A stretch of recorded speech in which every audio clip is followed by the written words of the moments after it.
Ce sont donc 3 enquêtes qui sont désormais ouvertes dans l'affaire des violences commises par un collaborateur de l'Élysée. La police des polices saisie pour tenter de comprendre les circonstances du dérapage d'Alexandre Benalla. Une commission d'enquête parlementaire ouverte ainsi qu'une enquête préliminaire du parquet de Paris. L'affaire est aux mains de la justice et c'est très bien ainsi, a réagi Édouard Philippe devant le Sénat. L'une des rares réactions de l'exécutif. Emmanuel Macron, lui, n'a pas commenté. Et dans la majorité, Aurélie Herbemont, on esquive. C'est peu dire qu'il y a une certaine gêne autour de l'affaire Benalla. Beaucoup préfèrent rester aux abris, renvoyant vers l'Élysée en mode « c'est à eux de gérer ça ».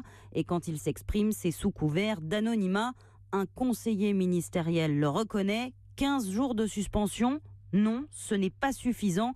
Un autre s'interroge. Pourquoi la justice n'a pas été prévenue par l'Élysée, tout en essayant de relativiser ?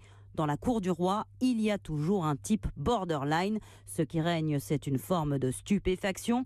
On se demande ce qu'il faut faire pour être viré, souffle un membre de la majorité.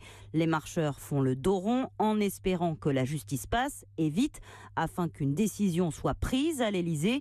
On est dans une crise médiatique, reconnaît un proche d'Édouard Philippe, mais pas dans une crise politique à ce stade.